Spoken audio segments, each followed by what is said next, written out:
Hello students, welcome to E team live. तो कैसे हैं आप लोग। इसका एक और लेक्चर होगा आज, जिसमें हम क्या पढ़ने वाले हैं, dipole in a uniform external field. External field मतलब इलेक्ट्रिक फील्ड, ठीक है, इलेक्ट्रिक फील्ड। तो डाइपोल में बता चुका आप लोग को क्या होता है। डाइपोल के दो चार डेरिवेशन भी कराए थे मैंने कि उसका इलेक्ट्रिक फील्ड किस तरीके से काम करता है, ठीक है। अब हमको करना क्या है, वो अभी जो पढ़ा हमने वो था डाइपोल का इलेक्ट्रिक फील्ड, यानी डाइपोल की वजह से किसी पॉइंट पर फील्ड। अभी हमको क्या पढ़ना है कि डाइपोल को किसी बाहर वाले फील्ड में, यानी एक्सटर्नल फील्ड में जब रखते हैं तो उस पर वो किस तरीके से बिहेव करेगा, ये हमको पढ़ना है। तो इसका एक छोटा सा डेरिवेशन है, 2-4 मिनट लगेंगे, ज्यादा नहीं, ठीक है। उसको करना है सिंपल। तो शुरू करते हैं। सबसे पहले करेंगे क्या, यूनिफॉर्म। एक चीज और है, इस वर्ड को समझ लेते हैं पहले। यूनिफॉर्म बोला, यूनिफॉर्म का मतलब क्या होता है। यूनिफॉर्म का मतलब होता है सब जगह बराबर बराबर बटा हुआ, ठीक है। कैसे समझो, अगर मैं कोई पॉइंट चार्ज लिया मैंने यहाँ से इस तरीके से, और पॉइंट चार्ज है, चार्ज के चारों तरफ फील्ड फैला हुआ इस तरीके से, फील्ड लाइन इस तरीके से काम करती है ना, ये निकली हुई है, ठीक है। तो एक चीज हमने पढ़ी थी कि जहां पर फील्ड लाइन पास पास होंगी, जैसे ये जहां पर पास पास है ना, तो वहां पर फील्ड स्ट्रांग होता है, और जहां पर दूर दूर होती है वहां फील्ड वीक हो जाता है, यानी यहां पर फील्ड वीक हो जाएगा। तो इसका मतलब ये स्ट्रांग से वीकनेस की तरफ चल रहा है। कहने का मतलब फील्ड क्या है, एक जैसा सब जगह नहीं है, जैसा जैसा आप दूर होते जा रहे हो कम होता जा रहा है। हमें कैसा चाहिए, यूनिफॉर्म चाहिए। यूनिफॉर्म मतलब सब जगह एक जैसा होना चाहिए। तो उसको बनाने के लिए हम करते क्या है, इलेक्ट्रिक फील्ड के लिए चार्ज को थोड़ा दूर रखते हैं, या फिर कहो दूर नहीं रखते, एक प्लेट लेते हैं और प्लेट में से चार्ज करते हैं प्लेट को। यहां मान लो एक प्लेट रखी है हमने, प्लेट को हमने पॉजिटिव चार्ज कर दिया सब जगह। क्या कर दिया, पॉजिटिव, पूरी प्लेट को। इस पॉजिटिव चार्ज से रेज इस तरीके से निकलेंगी, मतलब इलेक्ट्रिक फील्ड लाइन कुछ इस तरीके से निकलेंगी। यही तो होगा, कहीं और तो रास्ता नहीं, मतलब यहां भी जाएंगी, ऐसा नहीं है कि यहां नहीं जाएंगी, यहां भी जाएंगी, इस तरफ भी जाएंगी, ठीक है। लेकिन हमें इस वाले पार्ट को इग्नोर करना है, केवल इस वाले पार्ट को कंसीडर करके चलना है कि यहां पर बीच में सारी फील्ड लाइन पैरेलल चल रही है। पैरेलल चलने का मतलब है हर जगह डिस्टेंस बराबर बराबर होगी, तो हर जगह डिस्टेंस बराबर बराबर है तो इलेक्ट्रिक फील्ड भी बराबर बराबर चलेगा, ठीक है। तो इसको बोलते हैं यूनिफॉर्म इलेक्ट्रिक फील्ड। अब ऐसा ही हमको एक फील्ड रखना है, उसके अंदर डाइपोल को रख देना है, और फिर देखना है कैसा वो बिहेव करता है, उस पर कैसा असर होता है, ठीक है ना। तो पहले इलेक्ट्रिक फील्ड बनाएंगे। सपोज करो ये इलेक्ट्रिक फील्ड है, यहां से यहां तक लाइंस खींची आपने, ये रहा, और एक लाइन फिर आपने ऐसे खींची,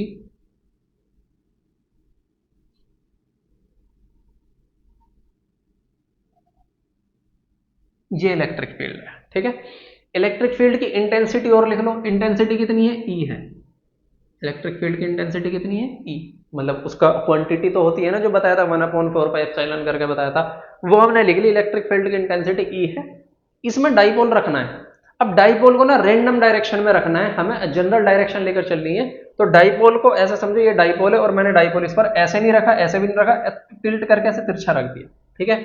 तो डाइपोल रख दिया इस तरीके से कुछ, ये रहा, ये रहा, यहां पर प्लस क्यू हो गया, इधर माइनस क्यू हो गया, ऐसा समझो, ठीक है। मतलब जरूरी नहीं है उधर प्लस माइनस, कुछ भी कर सकते हो, वो तुम्हारी मर्जी है। इधर समझो प्लस क्यू, और ये हो गया माइनस क्यू, ठीक है। इलेक्ट्रिक फील्ड हो गया वो। अगर ये इलेक्ट्रिक फील्ड है और इस तरफ चल रहा है, इस तरफ चलने का मतलब क्या होता है, इलेक्ट्रिक फील्ड की डायरेक्शन प्लस से माइनस की तरफ होती थी, ठीक है।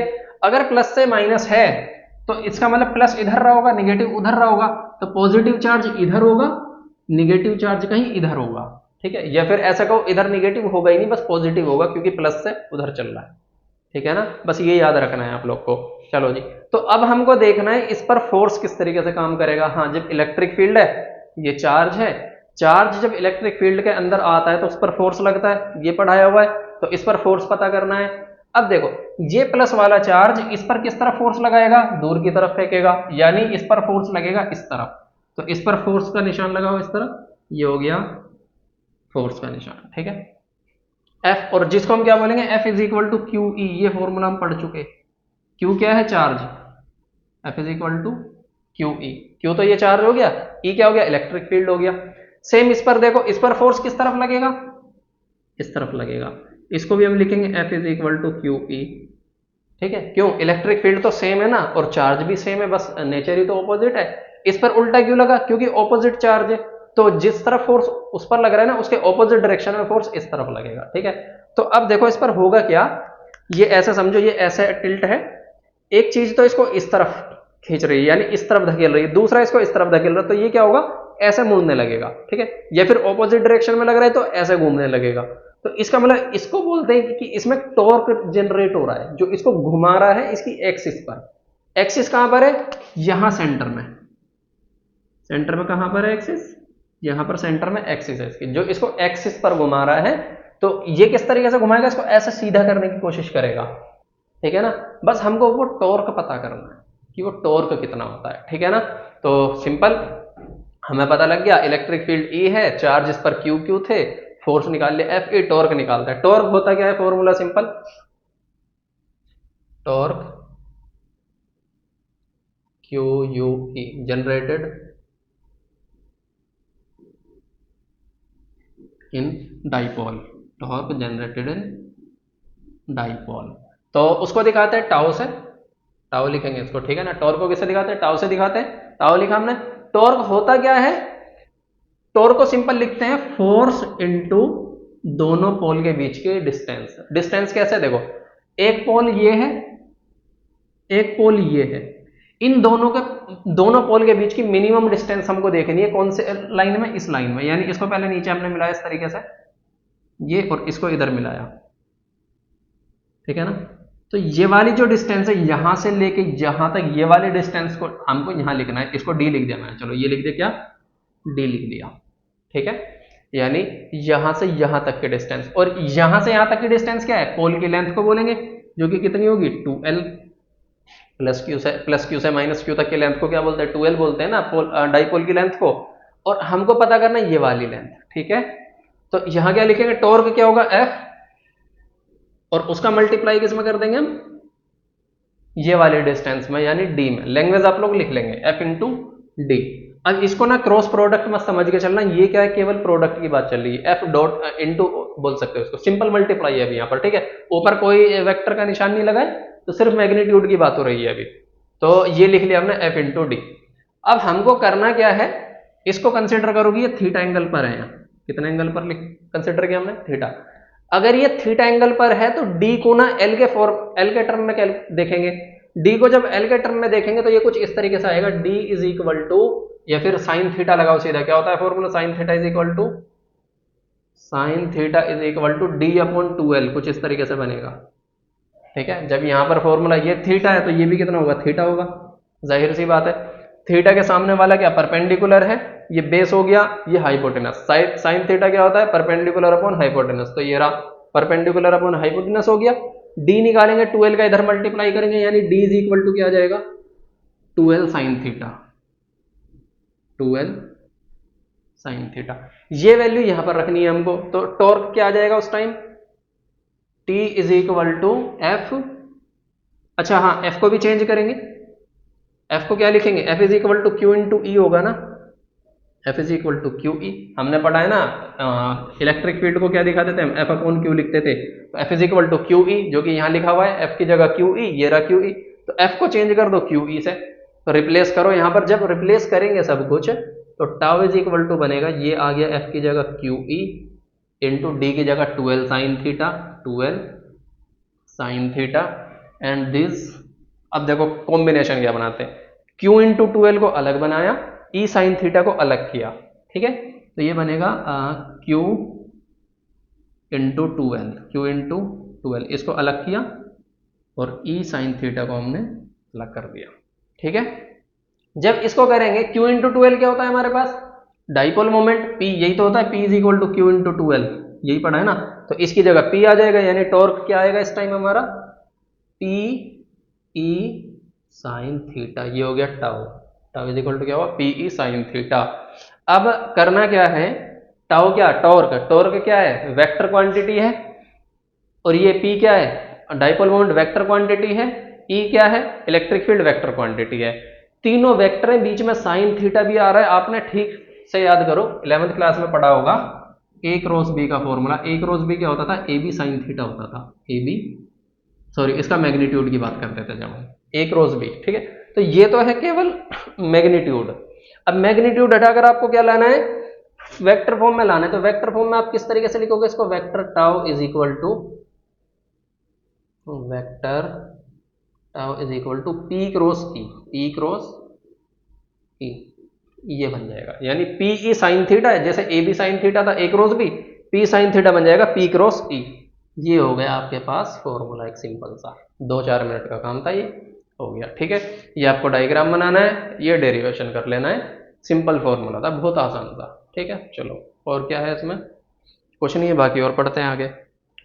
ठीक है, हाँ लास्ट लेक्चर में करेक्शन कर लेना, थोड़ा सा वहाँ गड़बड़ हो गई थी। मैंने जो बताया था पी की डायरेक्शन, पी क्या था, डाइपोल मोमेंट, डाइपोल मोमेंट की डायरेक्शन मैंने बताई थी ई की डायरेक्शन के सेम होती है। ठीक है, जैसे ई की डायरेक्शन होती है सेम नहीं होती, ये ऑपोजिट होती है। ठीक है, समझो कैसे, ई की डायरेक्शन होती है पॉजिटिव से निगेटिव की तरफ, किसकी, इलेक्ट्रिक फील्ड की डायरेक्शन कहाँ से कहाँ तक होती है, प्लस से माइनस की तरफ होती है। पी की डायरेक्शन उल्टी होती है, पी की डायरेक्शन होती है निगेटिव से पॉजिटिव की तरफ। ठीक है, तो पी और ई की जो डायरेक्शन होती है ना बिल्कुल अपोजिट होती है, तो इसको आप वहां पर करेक्ट कर लेना। चलो और पढ़ते हैं, अब पढ़ेंगे कॉन्टिन्यूस चार्ज डिस्ट्रीब्यूशन। तो कॉन्टिन्यूस चार्ज डिस्ट्रीब्यूशन क्यों पढ़ते हैं, सबसे पहले ये समझ लेते हैं। देखो फॉर एग्जांपल ऐसा समझो, कोई एक बहुत लेंथी वायर है, और लेंथी वायर ऐसा समझो इनफाइनाइट लेंथ का वायर है, क्या हुआ, इनफाइनाइट लेंथ का वायर है। ठीक है, तो इनफाइनाइट लेंथ के वायर को ऐसा समझो कि ये लेंथ जा रही है, और इस पॉइंट पर तुमको इलेक्ट्रिक फील्ड पता करना है इस वायर की वजह से, और ये वायर ना ऊपर चलता जा रहा है, इस तरफ भी चलता जा रहा है। ठीक है, तो अगर मैं यहां पर इतना वायर लेता, इसको पहले हटा दूं पूरे को, केवल इतने वायर की बात करूं, तो इतने वायर का मुझको पता है इस पर चार्ज कितना होगा, क्योंकि छोटा सा वायर है तो कैलकुलेट आसानी से कर लूंगा, मैं पता कर लूंगा किसी ना किसी तरीके से। जब मुझे चार्ज पता लग जाएगा तो मैं यहाँ इलेक्ट्रिक फील्ड बता सकता हूं, क्योंकि डिस्टेंस पता है। यही वायर अगर इतना बड़ा हो तो भी मुझे पता है कि इस पर क्या है, कि चार्ज कितना है। अगर इस पर चार्ज पता है तो मैं इलेक्ट्रिक फील्ड पता लगाने का तरीका पता कर सकता हूं किसी ना किसी तरीके से। हाँ, एक प्रॉब्लम क्या आएगी कि ये छोटा वायर था तो इस पर चार्ज लगभग बराबर बराबर आसपास ही रहेगा, लेकिन ये डिस्टेंस ज्यादा होने की वजह से फर्क क्या आएगा, यहां से यहां की डिस्टेंस अलग हो गई, यहां से यहां की डिस्टेंस अलग हो गई, हर पॉइंट की डिस्टेंस अलग अलग है। अगर हर पॉइंट से डिस्टेंस अलग अलग है तो इलेक्ट्रिक फील्ड भी अलग अलग होगा हर पॉइंट की वजह से। तो लास्ट में जब उसको ओवरऑल मेजर करेंगे ना, जब फॉर्मूला अप्लाई करेंगे, कैलकुलेट करेंगे ना, तो थोड़ा दिक्कत बनाएगा, ये वहां पर थोड़ा प्रॉब्लम क्रिएट करेगा। क्यों, हर डिस्टेंस अलग अलग है, तो अलग अलग तरीके से हमको देखना पड़ेगा कि कहाँ किस पॉइंट की वजह से कितना इफेक्ट आ रहा है इलेक्ट्रिक फील्ड का। ठीक है, अब प्रॉब्लम क्रिएट हो जाती है यहां पर जब ये आ जाएगा इनफाइनाइट का। ठीक है, चलो ये तो इतना है, अलग अलग भी आ रहा है, हमने कर लिया इसको। ठीक है, छोटे छोटे टुकड़े बनाए, लास्ट में जोड़ते चले गए सबका इलेक्ट्रिक फील्ड, डायरेक्शन देखते चले गए, हो गया काम। लेकिन जब इनफाइनाइट वायर हो जाए तो इनफाइनाइट वायर तो हर जगह लेंथ अलग अलग है, यहाँ लेंथ अलग, यहाँ लेंथ, मतलब इस पॉइंट की डिस्टेंस बता रहा हूं मैं, यहां से अलग, यहां से अलग, यहां से अलग, यहां से अलग, इस तरीके से। तो फिर सबको ही दिक्कत बनने वाला है, वहां कहाँ कहाँ से पता करेंगे। तो वहां पर कॉन्सेप्ट आता है कॉन्टिन्यूस चार्ज डिस्ट्रीब्यूशन का। कॉन्टिन्यूस चार्ज डिस्ट्रीब्यूशन में करते क्या है, कोई एक बॉडी लेते हैं, जैसे ये वायर है, वायर की जगह कोई सरफेस हो सकता है या कोई वॉल्यूम हो सकता है, तीन चीजें हो सकती हैं, लेंथ, सरफेस मतलब एरिया और वॉल्यूम। तीनों चीजों पर क्या करते हैं, बराबर बराबर डिस्ट्रीब्यूट कर देते हैं चार्ज को, और बराबर डिस्ट्रीब्यूट करके उसकी डेंसिटी पता करते हैं, और डेंसिटी के हिसाब से तब फॉर्मूले बनाते हैं हम यहाँ पर। ठीक है, तो इस चीज को पढ़ते हैं पहले, तीन तरीके मतलब तीन हिस्सों में डिवाइड करते हैं, तीनों पढ़ेंगे। सबसे पहले आता है इसके अंदर लीनियर चार्ज डिस्ट्रीब्यूशन। क्या आता है, लीनियर चार्ज डिस्ट्रीब्यूशन।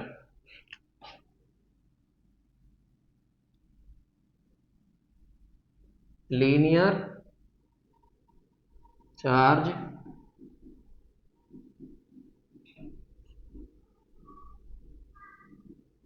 डिस्ट्रीब्यूशन, ये हो गया लीनियर चार्ज डिस्ट्रीब्यूशन में। क्या होगा, एक कोई वायर होगा या लेंथ होगी कोई, उस लेंथ पे बराबर बराबर डिवाइड कर दिया हमने। ठीक है, तो लिखते क्या है सिंपल उसके डेफिनेशन में, charge per unit length, charge per unit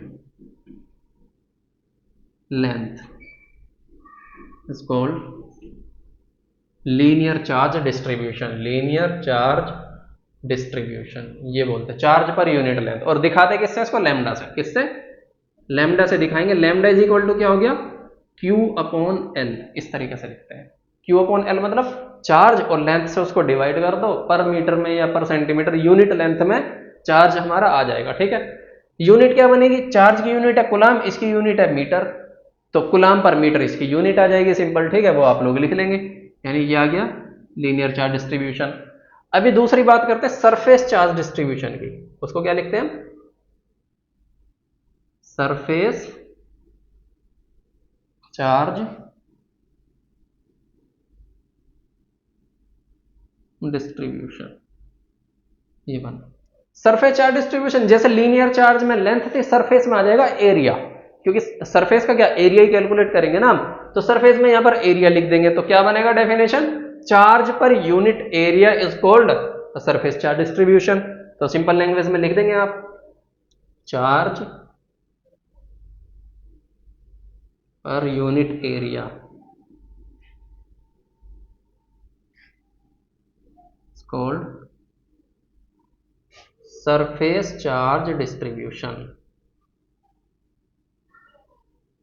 ये बन गया। इसको दिखाते किससे, इसको डिनोट करते हैं सिग्मा से, ये लिखते हैं sigma is equal to Q upon area, यानी ए, इस तरीके से। यूनिट क्या बन जाएगी, कुलाम पर मीटर स्क्वायर, क्या बन जाएगी यूनिट कुलाम। अभी इसको कहां कहां देखो चेंज किस तरीके से लिखते हैं, इसको कहीं कहीं सीधा लिखेंगे Q is equal to lambda L, इस तरीके से लिखेंगे Q is equal to lambda into L, ये बनाकर लिखा जाता है। इसको लिखा जाता है Q is equal to sigma A, काफी जगह ये जब आप कैपेसिटर वगैरह पढ़ोगे वहां बहुत इस्तेमाल होने वाला है ये फॉर्मूला। ठीक है ना, तो आपको ये कॉन्सेप्ट समझ कर चल रहे हैं। तीसरा आएगा वॉल्यूम चार्ज डिस्ट्रीब्यूशन, उसको भी लिख ही लो, वॉल्यूम चार्ज डिस्ट्रीब्यूशन। क्या लिखेंगे वॉल्यूम चार्ज में, charge per unit volume, charge per unit volume is called volume charge distribution. ठीक है, दिखा देंगे सर रो से, रो इज इक्वल टू ये बन जाएगा क्यू अपॉन वॉल्यूम, यानी चार्ज डिवाइड बाई वॉल्यूम। और इसी को अगर चार्ज के फॉर्मेट में लिखोगे क्यू इज इक्वल टू क्या बन जाएगा, रो वी, रो वी, ये आ जाएगा इस तरीके से। ठीक है ना, तीन फॉर्मूले आ गए, तीनों मतलब तीन कॉन्सेप्ट थे इसमें, तीनों क्लियर हो गए। चलो फिर पढ़ते हैं कुछ और, इसको लिख लेना आप लोग। तो आगे पढ़ना है गॉस लॉ। ठीक है, तो पहले आना था। ठीक है, गॉस लॉ पढ़ते हैं।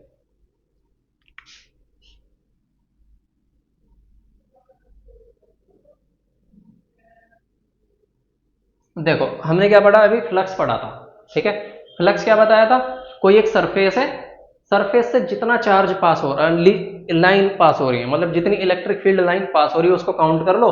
काउंट करने के बाद क्या आ जाएगा हमारे पास, फ्लक्स आ जाएगा, जिसको हम किससे डिनोट कर रहे थे, फाई से डिनोट कर रहे थे।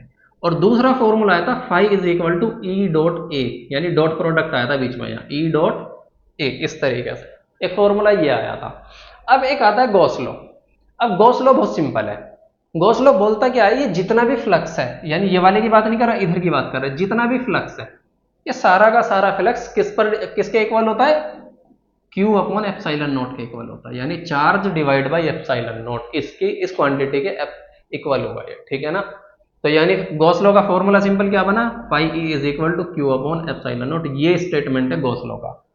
हमको ये प्रूफ करना है और इसका इस्तेमाल करेंगे हम आगे डेरिवेशन करने में। ठीक है ना, तो सबसे सिंपल क्या, पहले तो इसका स्टेटमेंट लिखेंगे, स्टेटमेंट लिखने के बाद सिंपल क्या करेंगे, इसको प्रूफ करेंगे। ठीक है, स्टेटमेंट क्या बोलता है, फ्लक्स या electric flux, electric flux passing through any surface, closed surface, लिखना closed surface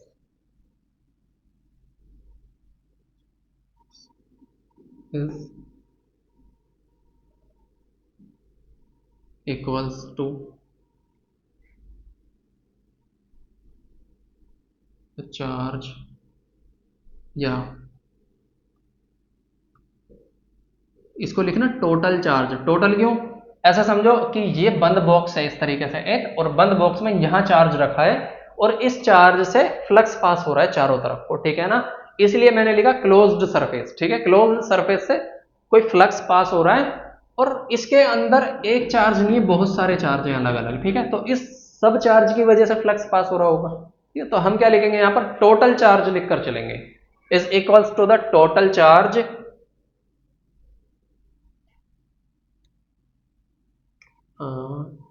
enclosed by closed surface, enclosed by surface divided by epsilon.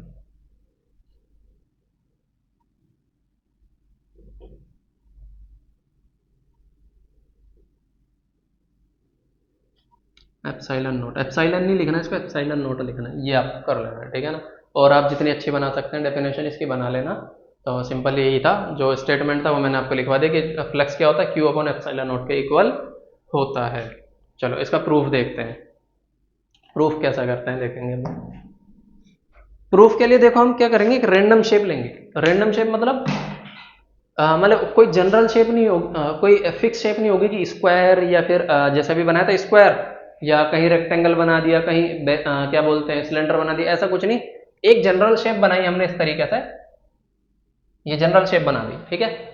ये क्या है, क्लोज्ड है, देखो चारों तरफ से बंद है, चारों तरफ से बंद है। अब इसमें कंसीडर करो कि यहां पर एक चार्ज रखा हुआ है, क्या रखा हुआ है यहां पर, एक चार्ज, ठीक है।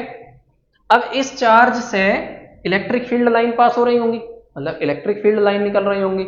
अब ये क्या है, जनरल है, जनरल का मतलब ये क्या है, इरेगुलर है, इरेगुलर का मतलब इसका कोई भी सरफेस पूरी तरह सीधा नहीं होगा, सीधा होने का मतलब ऐसा समझो जैसे ये है, ये पूरा सीधा दिख रहा होगा, हर जगह इक्वल है, ठीक है ना, यानी उबड़ खाबड़ नहीं है कहीं पे, ठीक है।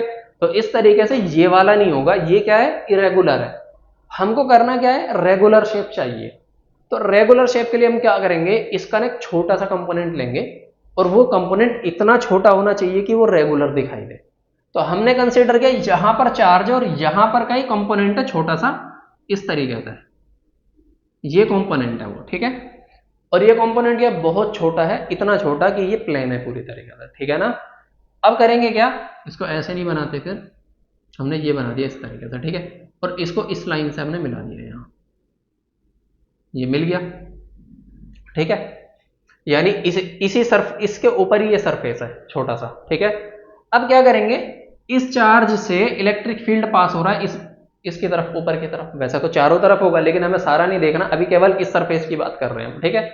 और इस सरफेस को बोलते हैं गॉसियन सरफेस, इस वाले को नहीं बोलते, इसको बोलेंगे गॉसियन सरफेस, वो भी समझाया जाएगा आगे आपको, ठीक है। अभी देखो यहां से इलेक्ट्रिक फील्ड पास हो रहा है, ठीक है, इलेक्ट्रिक फील्ड किस तरीके से, ये इस तरफ आ गया मान लो, और एक आ गया इस तरफ, ये तो हो गया इलेक्ट्रिक फील्ड, ई लिख दो, और इसको लिखो ए, वेक्टर ए, क्या लिखा हमने इसको, वेक्टर ए। अब याद करो मैंने वेक्टर एरिया वेक्टर पढ़ाया था, एरिया वेक्टर क्या होता है, हमेशा जो एरिया है उसके परपेंडिकुलर एक डायरेक्शन खींच दो। तो हमने क्या किया, ये एरिया, इसके परपेंडिकुलर एक डायरेक्शन खींच दी, ये बन गया एरिया वेक्टर। अब मैंने जनरल केस पे ई को इससे थोड़ा सा एंगल पर लिया, जबकि करना क्या है हमको आगे जाकर इसके ही सीध में लेना है इसको, यानी थीटा एंगल जो है हमारा 0 होना चाहिए यहाँ पर, ठीक है। लेकिन हम करेंगे क्या, अभी पहले इन जनरल लेकर चलते हैं, और इन जनरल क्या लिखते हैं, इसको थीटा लिख लेते हैं, क्या लिख लिया हमने इन जनरल, इसको थीटा लिख लिया, यानी ये कोई एंगल है थीटा जिस पर टिल्टेड है इलेक्ट्रिक फील्ड हमारा, ठीक है जी। अब करते क्या है, सिंपल फॉर्मूला अप्लाई करेंगे, कौन सा वाला, इलेक्ट्रिक फील्ड वाला और फ्लक्स वाला, ठीक है। तो सबसे पहले लगाएंगे डेफिनेशन ऑफ फ्लक्स, लगाएंगे डेफिनेशन ऑफ फ्लक्स।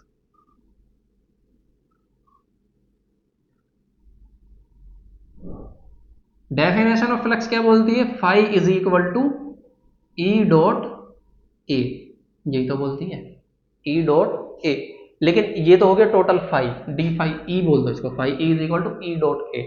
अभी बात चल रही है एक छोटे से कंपोनेंट की, ये पूरा एरिया की बात नहीं चल रही, कंपोनेंट। अगर कंपोनेंट है तो ये ए की जगह क्या होगा, डी ए होगा, क्या होगा, डी ए। और ये लोग आप कॉन्सेप्ट पढ़ चुके होंगे 11th क्लास में कि जब छोटा कोई कंपोनेंट लेते हैं ना तो ए की जगह डी ए या ई की जगह डी ई ऐसे, यानी डी लगा देते हैं, डेरिवेटिव लेकर चलते हैं, ठीक है। तो यहां पर आएगा ए की जगह फाई की जगह डी फाई, क्योंकि पूरे से पास नहीं करा रहे, अभी हम सिर्फ इसकी बात कर रहे हैं, तो इससे थोड़ा सा फ्लक्स पास हो रहा होगा तो डी फाई। ऐसे ही ए की जगह क्या आ जाएगा, डी ए। और इस पर भी वेक्टर, इस पर भी वेक्टर, ये स्केलर है क्योंकि डॉट प्रोडक्ट हो रहा है ना, स्केलर प्रोडक्ट हो रहा है, स्केलर है। अभी क्या करो, ई डॉट डी ए का फॉर्मूला लगाएं। ई डॉट डी ए कितना आ जाएगा, E D A cos theta, ये बन गया। ए डॉट भी होता है ना, A B cos theta.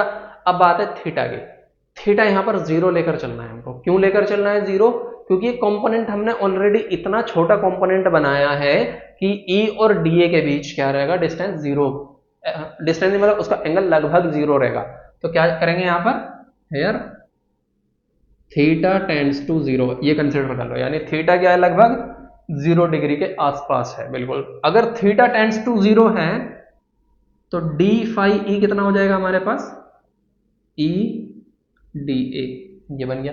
Cos zero की वैल्यू क्या होती है, अगर ये जीरो है तो इसका मतलब कोस थीटा टेंड्स टू कितना हो जाएगा, 1 हो जाएगा। ठीक है, यानी कोस जीरो की वैल्यू कितनी हो जाती है, 1 हो जाती है ना। चलो जी, तो D phi is equal to E D आ गया, कोस थीटा की वैल्यू हो गई 1। अब करना क्या, ई की वैल्यू रखो। ई की वैल्यू सिंपल किस तरीके से रखेंगे, यहां से यहां तक की जो डिस्टेंस है, यानी यहीं पर बात चल रही है ना अभी, इससे बाहर नहीं देखना हमको, देखना फ्लक्स यहां से पास हो रहा है। तो यहां से यहां तक ये E dot D a formula कैसे काम करता है, डी ए तो हो गया वो एरिया जहां से फ्लक्स पास हो रहा है, ई हो गया इलेक्ट्रिक फील्ड उस एरिया पर, उससे पहले या उससे बाद में नहीं, जहां पर वो एरिया है। जैसे ये एरिया है, यहां से फ्लक्स पास हो रहा है, तो यहीं पर इलेक्ट्रिक फील्ड चेक करना है हमको। तो यहां से यहां तक की डिस्टेंस आर कंसीडर की हमने, इसको ऐसे मिलाया और ये डिस्टेंस हमने कंसीडर की आर। अगर ये डिस्टेंस आर कंसीडर की तो ई आर के फॉर्मेट में निकालेंगे, क्या बनेगा, D phi E is equal to 1/4 pi epsilon naught, यही तो बनेगा 1/4 पाई। अभी एप्सिलॉन नहीं लेकर चल रहे, हम क्या करते हैं, वैक्यूम कंसीडर करते हैं इसको। वैक्यूम कंसीडर करेंगे तो एप्सिलॉन नॉट लेंगे, वैक्यूम जब बाद में हटाएंगे तो एप्सिलॉन नॉट कर लेंगे। तो ये हो गया 1/4 pi epsilon not Q upon, और क्या था, आर स्क्वायर था, और ये हो गया D A, Q upon R square, इधर आ गया डी ए, यानी आर स्क्वायर, ये आर था ना, ये आर स्क्वायर। क्यू क्या था, चार्ज था, यहां पर चार्ज रख दो क्यू। ठीक है, प्लस माइनस जैसा भी तुम्हारा मन करे, क्यू बस चार्ज रख दिया। अब इसमें चेंज कहां आएगा, देखो D A upon R square को बोलते हैं हम सॉलिड एंगल। आपने पढ़ा होगा सॉलिड एंगल। सॉलिड एंगल क्या होता है, डी अपॉन आर स्क्वायर, वो समझाऊंगा। इसको हटाते हैं पहले,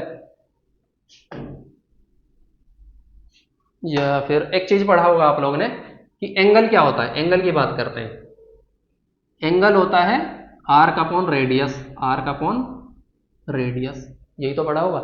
एक सेम आता है फिर सॉलिड एंगल, क्या आता है, सॉलिड एंगल। सॉलिड एंगल में आर्क नहीं होता, आर्क की जगह हो जाता है एरिया, और रेडियस की जगह हो जाता है रेडियस का स्क्वायर, ये बन जाता है। यानी आर्क अपॉन रेडियस नहीं, अब क्या रहेगा, एरिया अपॉन रेडियस का स्क्वायर। तो थीटा की जगह तो आप लिख सकते हो आर्क, यानी कुछ भी लिख लो, लेंथ वगैरह जो भी है, एल अपॉन आर। और सॉलिड एंगल को ओमेगा से दिखाते हैं, जिसको ओमेगा से दिखाते हैं ना हम, तो ओमेगा की जगह क्या लिख सकते हो, एरिया यानी ए और अपॉन आर स्क्वायर। तो आर स्क्वायर तो ठीक दिख रहा है, आर स्क्वायर। ए की जगह डी ए यानी छोटा कंपोनेंट है, अगर छोटा कंपोनेंट है तो ये वाला ओमेगा भी छोटा ही होगा, तो यानी ओमेगा बनता है फिर यहां पर, इसको इस तरीके से लिखेंगे डी ओमेगा, इस तरीके से ओमेगा बनता है यहां पर। ये 11th क्लास में मैंने पढ़ाया हुआ है, अच्छे से पढ़ना उसको और रिवाइज देख लेना एक बार, आपको पता चल जाएगा डी ओमेगा होता क्या, सॉलिड एंगल होता क्या है। तो यानी ए अपॉन आर स्क्वायर की जगह क्या लिखेंगे, ओमेगा, या फिर D A upon R square की जगह लिखेंगे डी ओमेगा, क्या लिखेंगे, डी ओमेगा। तो इसकी जगह आएगा डी ओमेगा, यहां रीजन देंगे here D A upon R square is equal to D omega, यानी सॉलिड एंगल, सॉलिड एंगल। अब एनसीईआरटी में ना डायरेक्ट लिखा हुआ है कि डी ए की वैल्यू रख देते हैं सीधा 4 पाई आर स्क्वायर, और आर स्क्वायर से आर स्क्वायर कैंसिल कर देते हैं, और 4 पाई से 4 पाई कैंसिल कर देते हैं। लेकिन वो कब है, ये वाली शेप ना उसमें फिक्स की हुई है। फिक्स करने का मतलब उन्होंने स्फेयर कंसिडर कर लिया उसको। अगर स्फेयर कंसिडर कर लिया फिर तो प्रूफ हो ही जाएगा आसानी से, फिर तो एक मतलब एक स्पेशल केस बन गया ना। हमें स्पेशल केस के लिए नहीं करना, हमें जनरल केस लेकर चलना है। जनरल केस लेकर चलने के लिए क्या करेंगे, हमें यहाँ डी ए अलग है, डी ए हमें नहीं पता कितना होगा जनरल केस में, एरिया हमको नहीं पता 4 पाई आर स्क्वायर होगा या कितना कितना भी हो सकता है। तो हम क्या करते हैं, डी अपॉन आर स्क्वायर को डी ओमेगा में, सॉलिड एंगल में कन्वर्ट करेंगे इसको पहले, ठीक है, क्योंकि जनरल केस लेना है हमको। अब डी अपॉन डी ओमेगा करो उसको, तो डी ओमेगा करते ये बन जाएगा D phi is equal to D phi E is equal to 1/4 pi epsilon या एप्साइलन नॉट, और ये हो गया क्यू, और डी अपॉन आर स्क्वायर की जगह डी ओमेगा, तो क्यू को इधर ही लिख लो पहले, Q upon 4 pi epsilon naught और डी ओमेगा, ये बन गया। ठीक है, अब करना क्या है, सिंपल इंटीग्रेशन करो। इंटीग्रेशन सबने सीखा हुआ है, इंटीग्रेशन करेंगे और आंसर निकालेंगे इसका। ठीक है, इंटीग्रेशन जैसे ही करेंगे ये आएगा D phi E is equal to, और क्यू अपॉन 4 पाई एप्साइलन ये कांस्टेंट है, इसका कोई इंटीग्रेशन नहीं, और ये आएगा डी ओमेगा। ठीक है, रेंज वही रख दो, फाई कहाँ, 0 से फाई तक या फाई ई तक, और ये 0 से ओमेगा तक। ठीक है, अब देखो इंटीग्रेशन का एक मतलब और हमने समझो, इंटीग्रेशन का मतलब होता है कि टोटल कंसीडर कर लो। जैसे डी ए का इंटीग्रेशन करते हैं, इसका मतलब टोटल एरिया, डी फाई का इंटीग्रेशन करेंगे इसका मतलब टोटल फ्लक्स, डी ओमेगा का इंटीग्रेशन करेंगे मतलब टोटल क्या बोलते हैं, सॉलिड एंगल। तो ये हमको याद रखना है, इसकी जरूरत नहीं भी पड़ेगी, डायरेक्ट भी करोगे तो भी हो जाएगा। ठीक है ना, यानी इसको हटाओ। अब बात है टोटल सॉलिड एंगल होता कितना, देखो डी फाई का तो टोटल करोगे फाई लिख दोगे, यानी फ्लक्स आ गया, क्या आ गया, फ्लक्स आ गया, और ये हो गया Q upon 4 pi epsilon not, ये हो जाएगा 4 पाई। ठीक है, 4 पाई कैसे हुआ, अब समझो। जैसे एंगल की बात करते हैं, टोटल एंगल होता है 360 डिग्री, कितना, 360 को दिखाते हैं हम 2 पाई से, किससे दिखाते हैं, 2 पाई से। ऐसे ही टोटल सॉलिड एंगल की बात करोगे तो वो होता है 720 डिग्री स्टे रेडियन, क्या होता है, स्टे रेडियन, जिसको हम लिखते हैं 4 पाई, क्या लिखते हैं जिसको, 4 पाई, यानी ये बन जाएगा हमारे पास डी ओमेगा की जगह 4 पाई आ जाएगा। तो जो टोटल एंगल होता है वो कितना होता है, 4 पाई होता है, तो हमने यहां पर लिख दिया 4 पाई। 4 पाई से 4 पाई कैंसिल होगा तो फाई ई कितना आएगा हमारे पास, phi E is equal to ये बन जाएगा क्यू अपॉन एप्सिलॉन नॉट। तो यही तो हमको प्रूफ करना था कि फाई ई क्या होता है, क्यू अपॉन एप्सिलॉन नॉट होता है। यही तो स्टेटमेंट था गॉस लॉ का, बस इतना ही था। इसको लिखो आप लोग, ठीक है, कॉपी करो इसको। ठीक है, आगे पढ़ते हैं। तो गॉस लॉ, अब एग्जांपल्स आते हैं। ठीक है, एग्जांपल देख लेते हैं इनके, क्या बोलता है एग्जांपल में। एग्जांपल में बोलता है 1.11 11th एग्जांपल है, the electric field component in figure 1.27 r ex is equal to alpha x की पावर हाफ, यानी ex कौन सा, जो x डायरेक्शन का इलेक्ट्रिक फील्ड बता दिया, x पर इस तरीके से डिपेंड कर रहा है वो, यानी x में इस तरीके से वो इक्वेशन बना दी। ठीक है, E Y E Z zero, यानी y जो ऊपर एक्सिस में और z की तरफ कोई इलेक्ट्रिक फील्ड है ही नहीं। ठीक है, इलेक्ट्रिक फील्ड नहीं है तो इसका मतलब इलेक्ट्रिक फील्ड लाइन नहीं है, इलेक्ट्रिक फील्ड लाइन नहीं है तो कोई फ्लक्स नहीं है, तो उसको तो कोई काम का नहीं है। अल्फा की वैल्यू दे दी, कैलकुलेट करना है फ्लक्स थ्रू द क्यूब, पूरी क्यूब से निकलने वाला फ्लक्स बताना है अभी। ठीक है, and charge within the cube, cube के अंदर चार्ज बताना है। Assume that A is equal to 0.1 metre, यानी ये जो लेंथ दी है ये वाली 0.1 मीटर दी है। चलो जी, सबसे पहले क्या करते हैं, इसका फ्लक्स पता करते हैं। फ्लक्स पूछा है ना किसने, तो फ्लक्स पता करने के लिए सबसे पहले देखो सिंपल क्या फॉर्मूला लगाएंगे, वही ई डॉट डी ए वाला फॉर्मूला। ठीक है, ई डॉट डी ए कैसे लगाते हैं, सबसे पहले एक चीज पर ध्यान देते हैं, हमारे पास एक क्यूब है और क्यूब के 6 सरफेस है, 6 फेस है। 6 फेस कौन कौन से, एक ये वाला, इधर वाला, ऊपर नीचे, इस साइड और पीछे उस साइड वाला। ठीक है, उसमें से E Y E Z zero है, मतलब 2 से तो फ्लक्स पास ही नहीं हो रहा, तो उन 2 को तो कैलकुलेट करने की जरूरत ही नहीं, केवल 2 को, मतलब 4 से, सॉरी वाई जेड था ना, तो वाई के 2 और जेड के 2, 4 से 2 को हमको कैलकुलेट करना है, 2 को सोल्व करना है। ठीक है, तो करते हैं, सोल्व करेंगे। क्या सिंपल लिखते हैं, ई फाई इज इक्वल टू, क्या लिखेंगे, फाई, और फाई को कौन सा वाला, देखो एन एल लिखा है और एन आर लिखा है, यानी लेफ्ट साइड और राइट साइड। तो पहले पता कर लो लेफ्ट साइड वाला, फिर पता कर लो राइट साइड वाला, इस तरीके से पता चल जाएगा। तो क्या लिखेंगे सबसे पहले, हाँ एक चीज और, फाई इज इक्वल टू क्या होता है, E D A cos theta, यही तो चलता है। तो सबसे पहले तो ई पता करना है, ई कितना है हमारा, अल्फा एक्स की पावर हाफ, यही है ना, वो वैल्यू हम यहां रख देंगे और x की वैल्यू रख देंगे, सोल्व करके आ जाएगा। बाकी बचा क्या हमारा, डी ए, डी ए है तो डी ए को ए करेंगे। चलो सोल्व करना शुरू करते हैं इसको।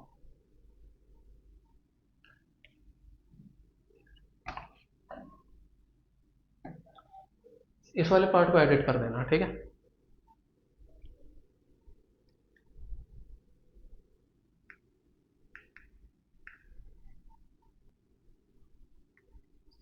चलो आगे देखते हैं। एप्लीकेशन कहाँ हो गया, ये रहा। तो हम अच्छा गॉस लॉ हो चुका है।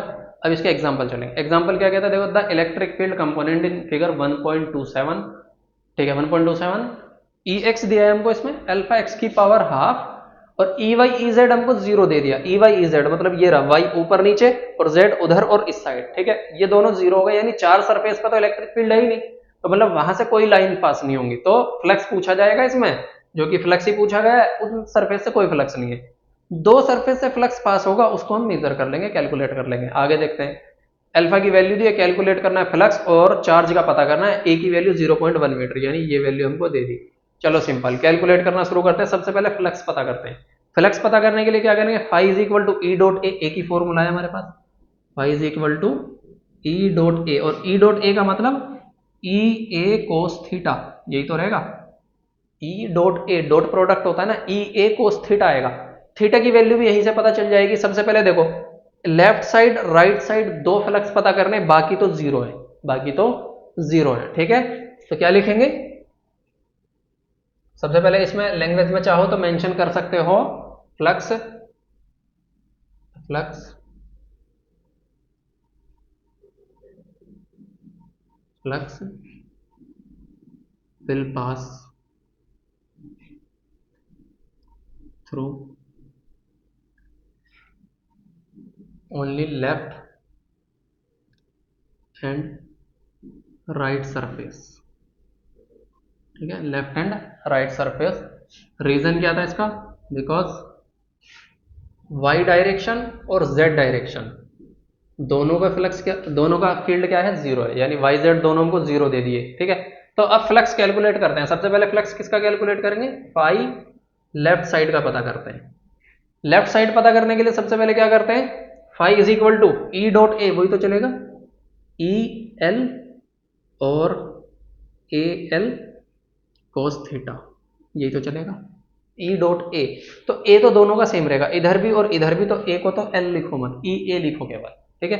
ई एल लिख दिया हमने। अब बात आती है ई एल क्या है, ई एक्स है हमारे पास, ई एल नहीं है, इसने यहां पर लिखा ई एक्स।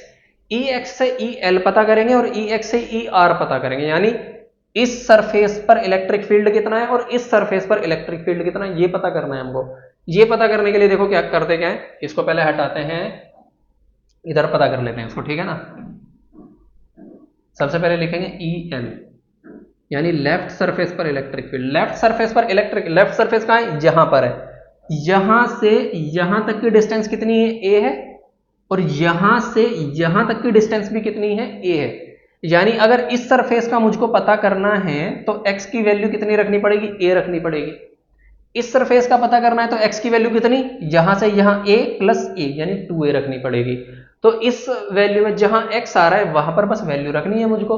तो देखो क्या बनेगा, अल्फा की वैल्यू क्या रख देंगे, 800 रख देंगे, तो EL बनेगा हमारे पास 800, और x की जगह कितना, a, और a की वैल्यू कितनी है 0.1, वो बाद में देखेंगे, a की पावर हाफ, ऐसा लिख सकते हो उसको, a की पावर हाफ, यानी EL आ गया हमारे पास।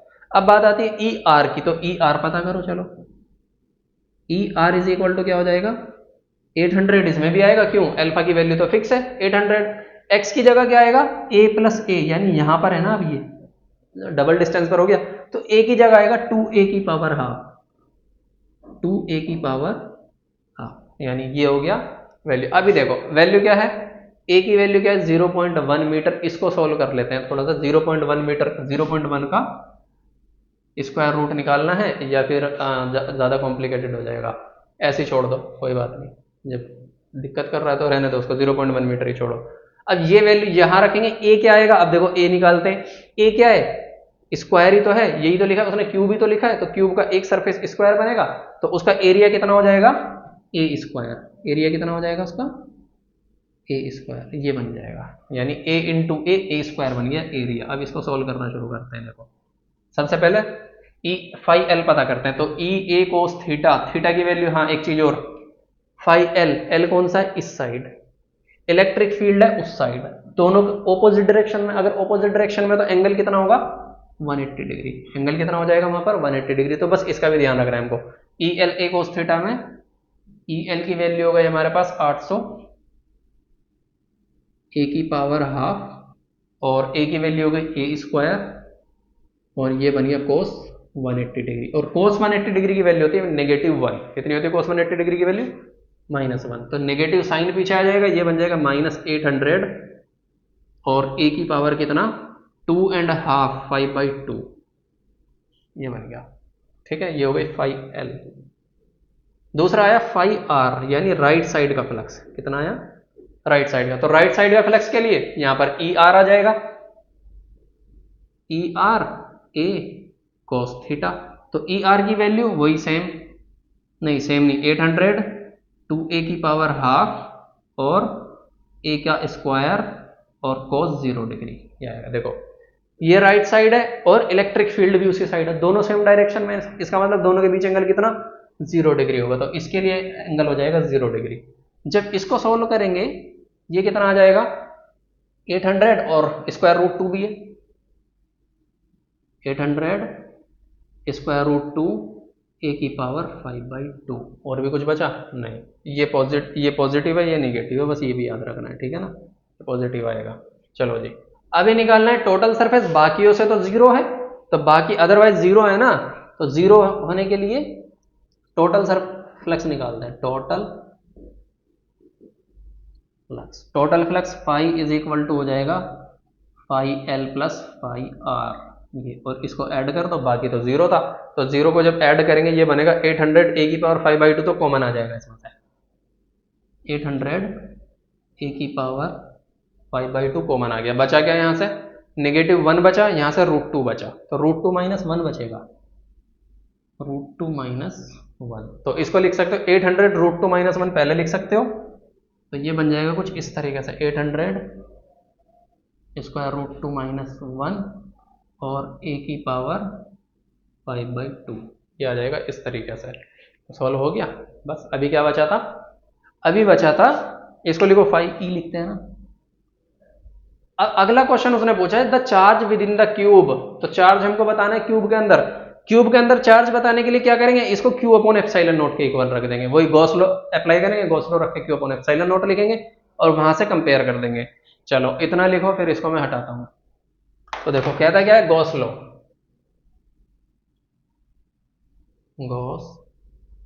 गॉस लॉ के हिसाब से क्या हो जाएगा, phi is equal to Q/ε0 या ε0 की इधर मल्टीप्लाई कर देंगे तो Q इज इक्वल टू क्या हो जाएगा φE/ε0 ठीक है। तो यानी यहां पर आ जाएगा Q is equal to φE की वैल्यू कितनी 800 √2 - 1 ए की पावर 5/2 था, 800 स्क्वायर √2 - 1 और ये ए की पावर 5/2 यही था, और इसमें मल्टीप्लाई कर दिया हमने ε0 का, ये आ गया। ठीक है ना, यहाँ तक ये क्वेश्चन हो गया। चलो अब करना क्या है आप लोग को, इसमें 0.1 वैल्यू रखो, वैल्यू रख के इसको सॉल्व कर लेना, जो भी आंसर आएगा वो आप लोग देख लेना। ठीक है, तो करते क्या है इसमें, नेक्स्ट क्वेश्चन और देखते हैं, इसको लिखो जल्दी। ठीक है, नेक्स्ट क्वेश्चन देखते हैं, एक और एग्जाम्पल है इसका, उसके बाद एप्लीकेशंस चलेंगे इसके। तो क्या कहता है गॉस लॉ में, एन इलेक्ट्रिक फील्ड इज, मतलब इसी का example, electric field is uniform and in the positive x direction. ठीक है, positive x direction and uniform with the same magnitude but in the negative x direction, यानी positive negative दोनों तरफ है लेकिन ऑपोजिट डायरेक्शन है उसका। ठीक है, negative x direction. It is given that E is equal to 200 i cap, i cap का मतलब है एक्स डायरेक्शन में E की वैल्यू। ठीक है, for x greater than 0 and E is equal to -200 i cap for negative x direction. Negative x है तो direction उल्टी होगी, डायरेक्शन उल्टी होगी, उसी वजह से नेगेटिव आ गया। ठीक है, a right circular cylinder of length 20 centimetre and radius 5 centimetre. ठीक है, सिलेंडर ये दे रखा है, इसकी रेडियस दे दी, लेंथ दे दी 20 सेंटीमीटर और ये हो गया 5 सेंटीमीटर। ठीक है, उसके बाद आगे क्या बोला इसने, origin and its axis along the x axis, axis ये हो गई। ठीक है ना, ये वाली एक्सिस आगे, अच्छा अलोंग द एक्स एक्सिस है ना, हाँ ठीक है, ये वाली एक्सिस हो गई इसकी। ठीक है ना, उसके बाद क्या बोला इसने, face is S plus 10 centimetre and the other is -10 centimetre. ठीक है, मतलब यहाँ सेंटर पर चार्ज रखा हुआ है, 10 सेंटीमीटर इधर हो गया, 10 सेंटीमीटर इधर हो गया, यहाँ पर चार्ज है, चार्ज के हिसाब से इससे फ्लक्स ही पूछा होगा इसने, तो देखते हैं क्या बोलता है, what is the net outward flux through each flat surface. ये फ्लैट सरफेस कौन सी है, ये वाली और ये वाली, ठीक है। इस कर्व सरफेस की बात करता है तो देखते हैं what is the flux through side of the cylinder. Side of the cylinder कौन सा है, ये कर्व वाली सरफेस, यानी कर्व वाली सरफेस से कितना फ्लक्स पास होगा वो बताना है। What is the net outward flux through the cylinder, यानी टोटल फ्लक्स कितना होगा, दोनों को कंबाइन कर देंगे। What is the net charge inside the cylinder, net charge हमको पता करना है। तो देखो होगा क्या, सबसे पहले पता करते हैं केवल इस सरफेस से पास होने वाला फ्लक्स। तो ए पॉइंट की बात करते हैं। ए पॉइंट में क्या बोलता है, फाई इज इक्वल टू, सबसे पहले एल आर लिख लेते हैं इसको भी, ये लेफ्ट साइड हो गया, ये राइट साइड हो गया, ठीक है। तो फाई लेफ्ट साइड का निकालते हैं फ्लक्स। फाई लेफ्ट क्या हो जाएगा, इलेक्ट्रिक फील्ड इनटू एरिया, ये तो लिखोगे, या फिर ई डॉट डी ए नहीं लिखते, ई डॉट ए लिखते हैं सीधा इसको, ई डॉट ए। और ई डॉट ए को क्या लिखोगे, ई ए कॉस थीटा, यही तो लिखा था हमने लेफ्ट साइड के लिए। ई की वैल्यू कितनी दी है उसने हमको, और रुको उसकी जरूरत ही नहीं है कॉस थीटा की भी, ई डॉट ए सीधा लिखो ना, डॉट प्रोडक्ट इसमें दे रखा है ना हमको वेक्टर फॉर्म में। ई की वैल्यू देखो लेफ्ट के लिए क्या है, निगेटिव जीरो यानी -10, ये वाला एक्स लेस देन जीरो कहां पर है, ये रहा एक्स लेस देन जीरो, यानी ई की वैल्यू है -200 आई कैप, कितनी -200 आई कैप, लिखो इसको, ये लिखेंगे -200 आई कैप, हो गया। इसका डॉट प्रोडक्ट करना है किसके साथ, ए के साथ। तो ए देखो कितना आता है, ये रहा, आर कितना है इसका 5 सेंटीमीटर। जब एरिया निकालेंगे ये वाला एरिया, तो ये वाला एरिया कितना हो जाएगा, पाई आर स्क्वायर, यही तो बनेगा, एरिया कितना हो जाएगा पाई आर स्क्वायर। तो पाई आर स्क्वायर रखो, आर की वैल्यू कितनी है 5 सेंटीमीटर, तो उसको बाद में रख लेंगे, आर ही बोल देते हैं इसको, ठीक है ना। तो ये बन जाएगा पाई आर स्क्वायर, लेकिन इसमें भी डायरेक्शन देनी है। डायरेक्शन क्यों, एरिया भी तो वेक्टर है ना। अब देखो ये वाले सरफेस का एरिया इस तरफ को है, बाहर को, और ये कौन सी डायरेक्शन है, एक्स डायरेक्शन है, लेकिन उल्टी साइड। तो आई की डायरेक्शन कैसे हो जाएगी, -i डायरेक्शन बनेगी। तो यानी ये बन जाएगा -i डायरेक्शन, इसमें लगेगा पीछे नेगेटिव साइन और यहां पर आ जाएगा आई कैप, ठीक है। ये बन जाएगा कुछ इस तरीके से। इसको जब सॉल्व करेंगे आई का आई में मल्टीप्लाई करके 1 हो जाता है, आई डॉट आई पढ़ा है हमने, नेगेटिव नेगेटिव भी कैंसिल हो जाएगा। ये बन जाएगा क्या, 200 पाई आर स्क्वायर, क्या बना 200 पाई आर स्क्वायर, ये आ गया इस सरफेस का फ्लक्स, ठीक है। सेम उस सरफेस का फ्लक्स निकालेंगे, बिल्कुल बराबर ही आएगा, फाई आर लिखेंगे इसको, ई डॉट ए लिखेंगे, ई डॉट ए, ई डॉट ए, ई देखो उसके लिए कितना है +200 आई कैप होगा, +200 आई कैप। ए की बात करते हैं, इसका एरिया क्या है, उस तरफ को है तो उस तरफ है एरिया, क्या लिखेंगे सीधा pi are square I cap, simple, उसमें प्लस ही रहेगा दोनों में। अब इसको सॉल्व करेंगे, जब सॉल्व करेंगे ये कितना आ जाएगा 200 पाई आर स्क्वायर, ये आ गया ये, ठीक है। अब करना है, ये क्या पूछा था, what is the net outward flux through each flat face, यानी ईच फ्लैट फेस से इतना इतना है। तो एक रहा ये, अब इसको बोलते हैं किसमें, एक ये रहा एरिया, सॉरी फ्लक्स, पर एक ये रहा फ्लक्स, दोनों फ्लक्स आपने कैलकुलेट कर लिए। उसके बाद आता है दूसरा क्वेश्चन। दूसरा क्वेश्चन क्या बोलता है, देखो दूसरा क्वेश्चन बोलेगा ये रहा, what is the flux through the side of the cylinder. Side of the cylinder कौन सा है, ये वाला जो साइड है, ठीक है, ऐसा ये सिलेंडर है, इस साइड से जो फ्लक्स है, ठीक है। अब जरा ध्यान दो, इलेक्ट्रिक फील्ड तो है इस साइड एक्स डायरेक्शन में, और इसका जब एरिया है इसके ऊपर की साइड, यानी यहां देखोगे ऊपर, नीचे देखोगे नीचे की तरफ, कुल मिला के जब देखोगे ना इलेक्ट्रिक फील्ड के परपेंडिकुलर है, यानी 90 डिग्री पर है, ठीक है। 90 डिग्री पर होने की वजह से क्या होगा, cos 90 की वैल्यू 0 हो जाएगी, तो फ्लक्स 0, बस यही करना है यहां पर। तो देखो फाई ऑफ कर्व्ड, सी लिख दो इसको कर्व सरफेस के लिए, ठीक है। क्या लिखोगे, ई डॉट ए, यही तो लिखोगे। ई डॉट ए को कैसे लिखोगे, ई ए कॉस, और एंगल हो गया 90 डिग्री, एंगल कितना हो गया 90 डिग्री, क्यों, इलेक्ट्रिक फील्ड इस साइड है और सरफेस है ऊपर की साइड, ठीक है। तो 90 डिग्री, अब cos 90 की वैल्यू कितनी होती है 1, सॉरी 0, ये टोटल हो गया 0, यानी फाई सी कर्व्ड सरफेस से कितना आ रहा है